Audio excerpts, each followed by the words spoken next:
Hey Jet fans, I am Matt O'Leary back with another video. Today I want to get into why this one decision tells you everything you need to know about the Jets culture, and guess what? It's a good thing. So as you know, Matt O'Leary NY on social media, and also the Just Jets podcast. New episode is coming out tomorrow, so make sure to stay tuned for that. It's no secret now, the New York Jets will be on Hard Knocks for the 2023 season.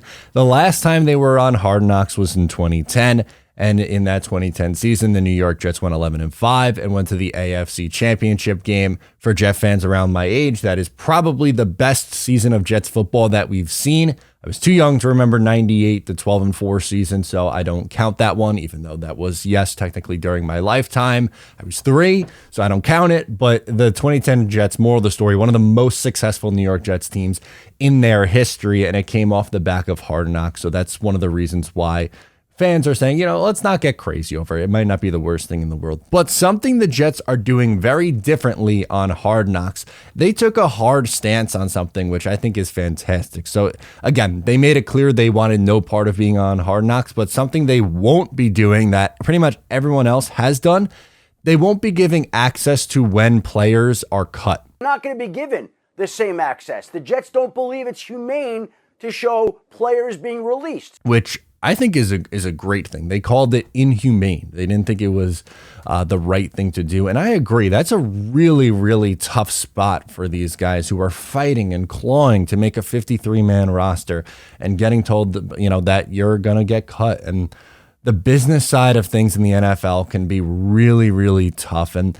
no one wants to see, like Joe Douglas doesn't want to have to cut somebody. Robert Saleh and the coaching staff, they don't want to have to cut someone. But that's the unfortunate reality of the business side of the NFL. And look, we know it. I just don't think that it's, you need to have a camera in a poor kid's face, some undrafted free agent say, hey, you're not making the roster, you're cut, get out of here kind of thing. Like, do you really need to see that behind the scenes stuff? There's other things that you could really get in. Like, it's tough. It's a tough watch sometimes. Who wants to see that? I'm more interested in seeing other things, how the players are interacting with each other, some of the storylines from training camp, some preseason things, guys mic'd up during practice, guys mic'd up during preseason games, Robert Saleh, some of his, insight on what he really thinks, about it. And, kudos to, I'm imagining it's both Joe Douglas and Robert Saleh here. I think that's a fantastic decision.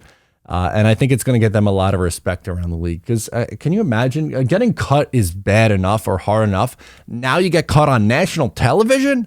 Come on, that's not right. Everyone in this world, or most people in this world, I'm assuming have been fired from a job. And it's a really crappy feeling. It sucks when that happens. But imagine that times 1,000 when a camera is shoved in your face and it's going in front of millions of people every week.